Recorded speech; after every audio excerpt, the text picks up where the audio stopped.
نحمده ونصلي على رسوله الكريم أما بعد فأعوذ بالله من الشيطان الرجيم بسم الله الرحمن الرحيم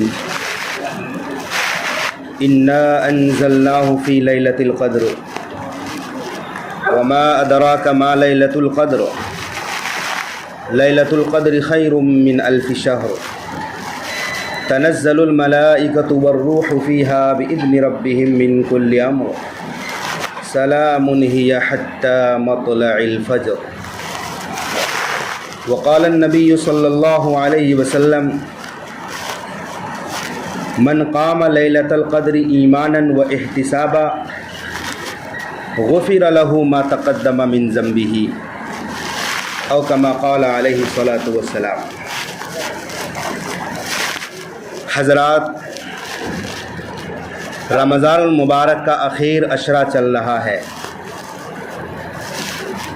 اس عشرے کو پچھلے 2 عشروں پر فضیلت حاصل ہے۔ اس اعتبار سے بھی کہ اسی عشرے میں لیلۃ القدر جو 1000 مہینوں سے بہتر رات ہے، اسی عشرے میں متوقع ہے، اور اگر اسی عشرے میں یہ رات ہے تو پھر قرآن کی صراحت کے مطابق اسی عشرے میں قرآن شریف کا مکمل نزول ہوا ہے، جیسا کہ قرآن کریم کی دوسری جگہ آیت میں وضاحت ہے، شہر رمضان الذی انزل فیہ القرآن، کہ رمضان ایسا مہینہ ہے جس میں قرآن نازل کیا گیا ہے۔ اور سورہ قدر ہمیں بتا رہی ہے کہ اس رات میں، شب قدر کی رات میں قرآن کا نزول ہوا ہے۔ پتہ چلا کہ قرآن رمضان میں اترا ہے اور وہ بھی شب قدر کی رات میں اترا ہے۔ اترنے سے کیا مطلب ہے؟ قرآن کریم لوح محفوظ سے آسمان دنیا پر اکٹھا مکمل طور پر اسی شب قدر کی رات میں نازل ہوا ہے، اور آسمان دنیا سے جبریل علیہ السلام کے واسطے سے وقتاً فوقتاً، آیت بآیت، تدریجاً 23 سال کے عرصے میں مکمل قرآن کا نزول ہوا۔ پتہ چلا کہ نزول 2 اعتبار سے ہے، ایک تدریجاً ہے اور ایک اجمالاً ہے۔ اکٹھے پورا قرآن کا نزول لوح محفوظ سے آسمان دنیا پر مکمل جو نزول ہوا شب قدر کی رات میں ہوا ہے، اور تدریجاً دھیرے دھیرے موقع محل کے اعتبار سے جیسی ضرورت پڑتی گئی آیتوں کا نزول ہوتا رہا۔ آپ صلی اللہ علیہ وسلم کے قلب اطہر پر 23 سال کے عرصے میں نازل ہوا ہے۔ حضرات، اس سورت کا نام سورۃ القدر کیوں ہے؟ قدر کا ایک معنی تخمینہ کے بھی ہے، قدر کے معنی نظام اور سسٹم کے بھی ہیں، قدر کا معنی تقدیر کے بھی ہے۔ گویا اللہ تبارک و تعالیٰ اس رات میں فرشتوں کے حوالے تقدیری امور کر دیتے ہیں، اور فرشتے اسی لسٹ کے حساب سے پورے سال کارروائی کرتے ہیں۔ یعنی اللہ تعالیٰ نے تقدیر میں جو کچھ لکھ دیا ہے، ایک تو یہ ہے کہ ملکی اعتبار سے، اجتماعی اعتبار سے بھی سارا امور، اور انفرادی اعتبار سے بھی مکمل امور فرشتوں کے حوالے اسی رات میں کر دیے جاتے ہیں۔ جیسا کہ بارش کتنی ہوگی، کہاں نہیں ہوگی، پیداوار کتنی ہوگی، پھر یہ ہے کہ کتنے زلزلے آئیں گے، برف باری ہوگی، وغیرہ وغیرہ۔ اور انفرادی یہ کہ کون مرے گا، کون پیدا ہوگا، کس کا نکاح ہوگا، یہ ساری چیزیں اسی رات میں جو مقدر کی چیزیں ہیں فرشتوں کے حوالے کر دیے جاتے ہیں، اور فرشتے اسی لسٹ کے حساب سے پورے سال کارروائی کرتے ہیں، اور 1 سال کا حساب فرشتے اسی رات میں پیش کرتے ہیں۔ فرشتوں کا نزول ہوتا ہے اس رات میں۔ 1 سال تک فرشتوں نے کیا کام کیا ہے، ایک تو یہ رپورٹ ہے، اور آئندہ 1 سال تک فرشتے کیا کیا کریں گے، اللہ کے حکم سے، اللہ کی اجازت سے، اللہ کے امر سے، یہ سارے فیصلے اسی رات میں ہوتے ہیں۔ اس لیے اس سورت کا نام سورۃ القدر ہے۔ قدر کا ایک معنی ہے عزت، تکریم، چونکہ اس رات میں ایک رات شب قدر ہے جو 1000 مہینوں سے بہتر ہے، تو یہ بڑی قدر و منزلت اور عزت والی رات ہو گئی، اور اس رات میں قرآن کا نزول ہوا ہے، اس لیے اس سورت کا نام بھی سورۃ القدر ہے۔ بعضوں نے کہا کہ قدر کے معنی ہے لوگوں نے جو عبادات کرنی ہے اس عشرے میں، اللہ تعالیٰ اپنے یہاں ان کی عبادات کو قدر و منزلت کی نگاہ سے دیکھتے ہیں، اس لیے اس سورت کا نام سورۃ القدر ہے۔ بہرحال اس سورت کا نزول کب ہوا، شان نزول کیا ہے؟ پیارے آقا صلی اللہ علیہ وسلم صحابہ کرام میں وعظ فرما رہے تھے، دوران وعظ ایک شخص کا ذکر کیا کہ پچھلی قوموں میں ایک شخص نے 1000 مہینے تک اللہ کی راہ میں جہاد کیا، 1000 مہینے تک۔ 1000 مہینہ 83 برس 4 ماہ کے ہوتے ہیں، 83 برس یعنی ہماری مکمل زندگی۔ پچھلی قوموں کو ایسی طویل زندگیاں ملی تھی، پچھلی قوموں کی عمریں بہت بہت ہوئی ہیں، 1000 سال تک لوگ جیتے تھے۔ نوح علیہ السلام کے بارے میں قرآن میں تو صراحت ہے کہ ان کی تبلیغی عمر، مکمل نہیں، تبلیغی عمر، جس عمر میں انہوں نے لوگوں میں واعظ کیا، توحید کی دعوت دی، تبلیغ کی، صرف تبلیغی عمر 950 سال ہے۔ 1000 میں 50 کم، باقی بچپنا نہیں ہے اس میں، صرف تبلیغی عمر 700 سال، 600 سال، 500 سال، یہ تو عام عمریں ہوا کرتی تھی اس زمانے میں۔ قوم عاد ہے، قوم سمود ہے، قوم لوط ہے، یہ بڑی لمبی لمبی عمریں پایا کرتے تھے۔ اس حساب سے دیکھا جائے تو ہماری عمر تو بہت کم ہے۔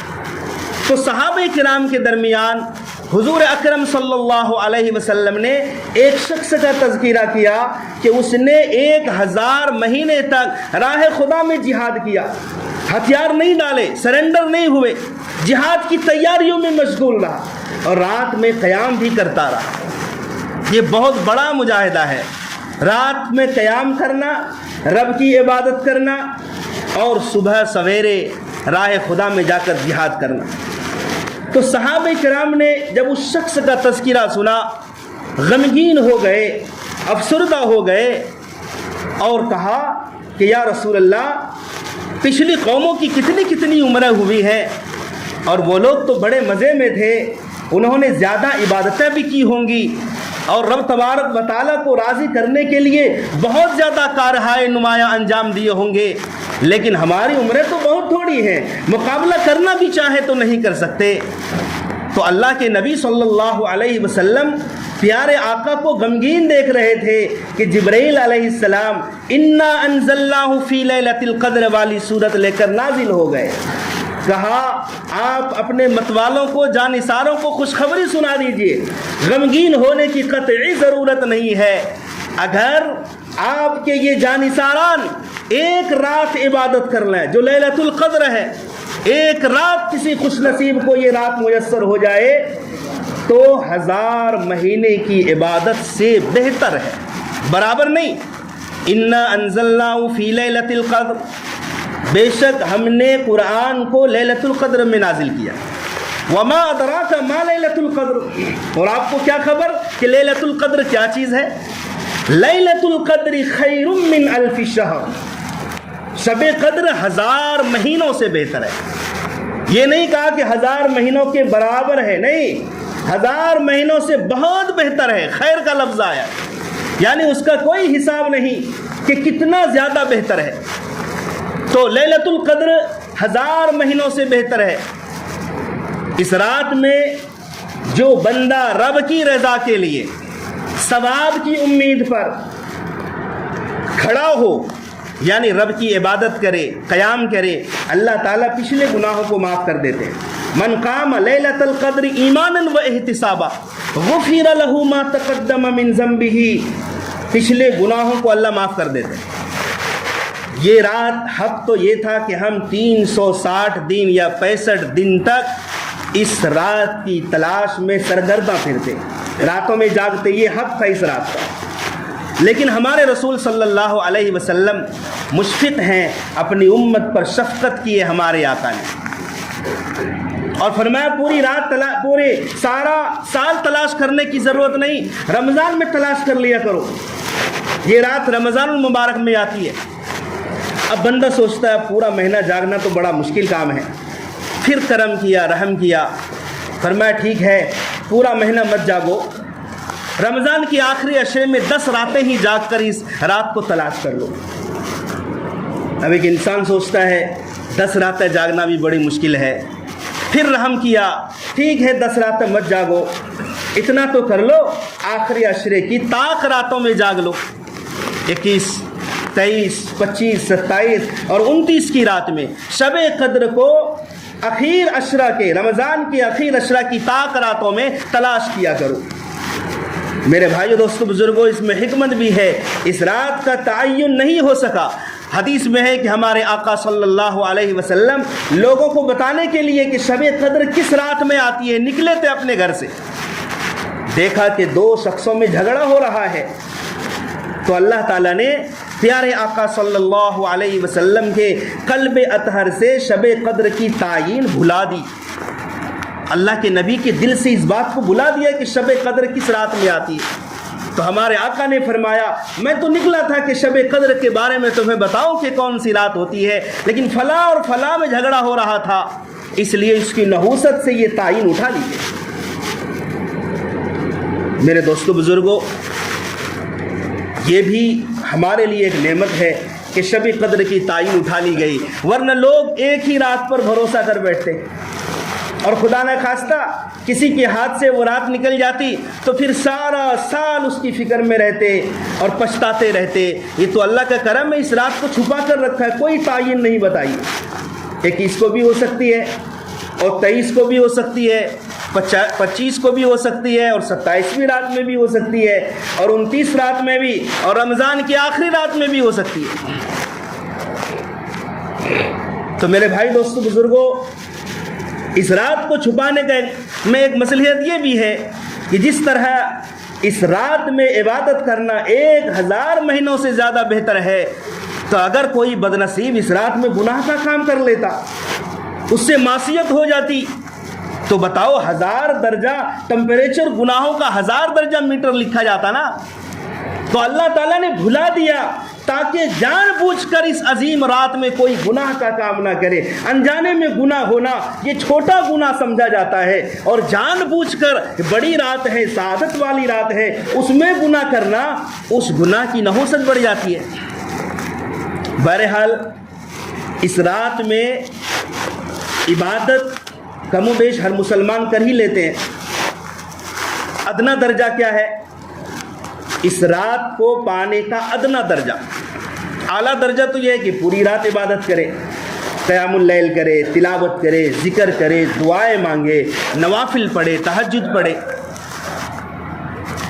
ادنا درجہ یہ ہے کہ عشاء کی نماز بھی جماعت سے پڑھو اور فجر بھی پڑھو، پوری رات کوئی گناہ کا کام نہ کرو۔ اور ایک بزرگ تو فرماتے ہیں کہ طاق راتوں میں پوری رات نہ جاگ سکو تو ایسا بھی کر لو، چونکہ یہ رات پوری رات سلامتی والی ہے، پوری رات۔ اس رات میں جبریل علیہ السلام بھی نازل ہوتے ہیں فرشتوں کے جھرمٹ میں، تنزل الملائکۃ والروح فیہا باذن ربہم من کل امر۔ فرشتے اور روح سے مراد جبریل علیہ السلام ہے۔ جبریل علیہ السلام کا یہ مشہور لقب ہے روح الامین۔ دوسری جگہوں میں بھی جبریل علیہ السلام کو ہی روح ہی کہا گیا ہے، فارسلنا الیہا روحنا۔ سورہ مریم میں ہم نے اپنی روح کو مریم کی طرف بھیجا، یہاں روح سے مراد جبریل علیہ السلام ہے۔ تو یہاں بھی تنزل الملائکۃ والروح، شب قدر کی رات میں فرشتے اور روح الامین نازل ہوتے ہیں، اللہ کی اجازت سے ہر امر خیر کو لے کر کے۔ سلام، پوری رات سلامتی والی ہے۔ یہ رات کب تک رہتی ہے سلامتی والی؟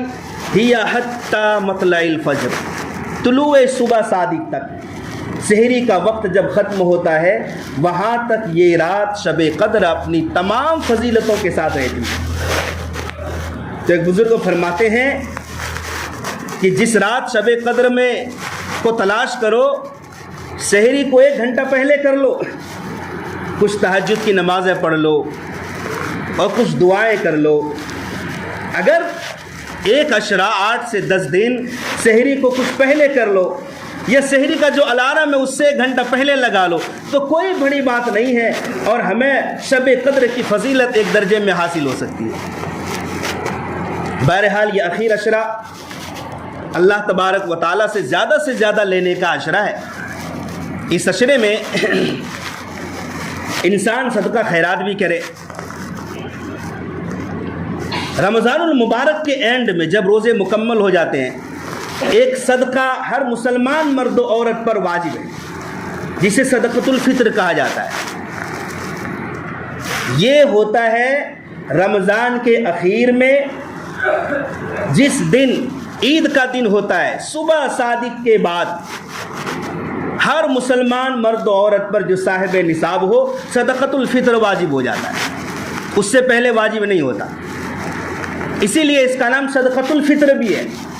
فطر کہتے ہیں روزہ کھولنے کو، کہ انسان نے اس دن روزہ کھولنا ہے، افطاری کرنی ہے، یعنی عید کا دن۔ اس لیے شکرانے کے طور پر اور روزے میں جو کمی بیشی ہو جاتی ہے، بھائی جب انسان 1 ماہ تک روزہ رکھے گا تو ظاہر سی بات ہے انسانوں کے اندر، مسلمانوں میں ملکوتی صفات پیدا ہو جاتی ہے، روحانی ترقیاں ہو جاتی ہے، فرشتوں کا ایک سما بن جاتا ہے، اور خواہشات اور حیوانیت کا جو خاصہ ہے وہ کمزور ہو جاتا ہے۔ لیکن ہے تو بہرحال انسان ہی، گناہ تو ہوگا، بدنظری ہو جاتی ہے تھوڑی بڑی، لیکن جو روزے کی حالت میں کمی بیشی ہو گئی، کبھی بدنظری ہو گئی، کوئی گناہ ہو گیا، کبھی جھوٹ بول دیا، کبھی کچھ 19-20 ہو گئی، اس کی تلافی کے لیے صدقۃ الفطر رکھا گیا ہے۔ اور اس لیے بھی رکھا گیا ہے تاکہ صرف صاحب نصاب مالداروں کے گھروں میں عید کے قمقمے نہ سجیں، بلکہ غریبوں کا بھی خیال رکھا جائے، ان کے گھروں میں بھی عید کی خوشیاں ہوں۔ اسی لیے میں ایک بات آپ سے عرض کر رہا ہوں، صدقۃ الفطر کا جو مستحق ہے نا، وہ ایسے غریب لوگ جن کے گھروں میں عید کی خوشیاں میسر نہیں ہوتی ہے، وہ لوگ اس کے زیادہ مستحق ہیں۔ اور اپنی بڑی ذمہ داری کے ساتھ یہ بھی عرض کر دوں کہ ہم لوگ کہاں دیتے ہیں؟ مدرسے میں دیتے ہیں صدقۃ الفطر عام طور پہ۔ ہم نے ذمہ داروں کو دے دیا، ادا تو ہو گیا صدقہ، لیکن پھر بھی افضل اور بہتر نہیں ہے۔ یہ اصلیت کوئی نہیں بتاتا۔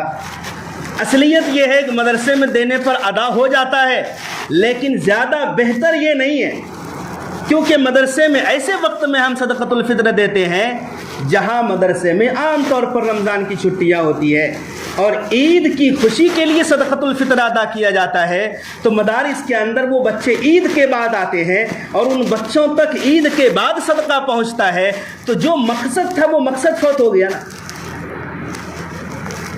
بہرحال ادا ہو جاتا ہے، لیکن بہتر یہ ہے کہ اپنے پڑوس میں دیکھو، دائیں بائیں آگے پیچھے دیکھو، کوئی ایسے لوگ تو نہیں محلے میں جن کے گھروں میں عید کی خوشیاں نہیں، اس کے پاس لے جاؤ۔ ہم دیتے بھی کیا ہیں؟ اللہ اکبر، ہر سال وہی حساب کرتے ہیں، 1 کلو 600 گرام، اور زیادہ کوئی احسان کر دیا تو 2.25 کلو گیہوں صدقۃ الفطر نکال دیا۔ آپ سچے دل سے بتاؤ، ایک صدقۃ الفطر اٹھاؤ آپ 2.25 کلو گیہوں، اور ایک غریب آدمی کے گھر میں لے جاؤ کہ یہ آپ اس سے عید کی خوشیاں منا لیں، بتاؤ کیا اس کو خوشی ہوگی؟ اس سے زیادہ تو کنٹرول سے ملتے ہیں گیہوں۔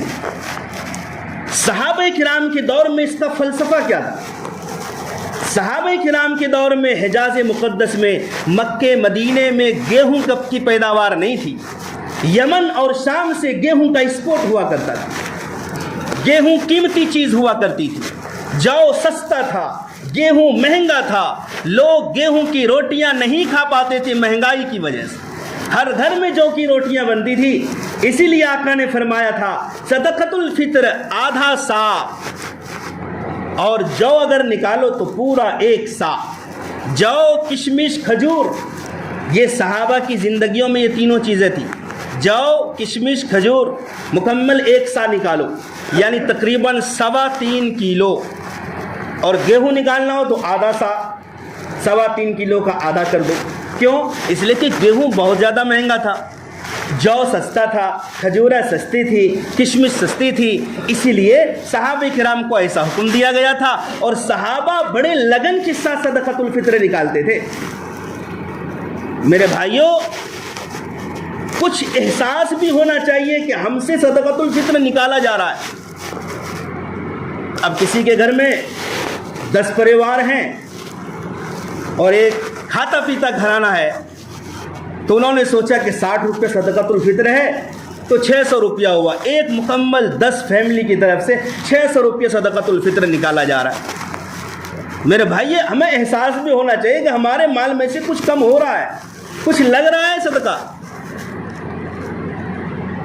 اب 3.25 کلو کشمش ہے یا 3.25 کلو کھجوریں ہیں، وہ لے لو یا اس کی قیمت لے لو. بھائی، عید کی خوشی میں گیہوں کا کیا تعلق ہے آج کے دور میں؟ بھائی، کیا لوگ گیہوں کھاتے ہیں؟ صرف گیہوں کھانے سے صدقۃ وہ اس کی عید کی خوشیاں مل جائیں گی؟ بھائی، مزاج شریعت کو سمجھنا پڑے گا. گیہوں کو چھوڑو، آگے بڑھو، کشمش پہ آ جاؤ، کھجور پہ آ جاؤ، 3.25 کلو جو پر آ جاؤ، اس کی قیمت لو اور گھر میں جا کے ڈھونڈو کس گھر میں عید کی خوشیاں نہیں ہیں، کس گھر میں چھوٹے بچوں کے کپڑے نہیں ہیں. نئے کپڑے دلاؤ اور عید کی خوشیوں میں شریک ہو جاؤ. یہ مقصد ہے اس کا، یہ شریعت کا مزاج ہے. اور ہم وہی پچھلے زمانے کے آج سے 20 سال 50 سال پہلے سے وہی 2.25 کلو گیہوں پہ اٹکے ہوئے. میرے بھائی، خوش دلی سے نکالو صدقہ. یہ روزوں کی کمی بیشی کی تلافی کا ذریعہ ہے اور غریبوں کے گھروں میں عید کی خوشیاں بانٹنے کا ذریعہ ہے. امید ہے کہ اللہ تبارک و تعالی ہمیں صحیح سمجھ کی عمل کی توفیق عطا فرمائے.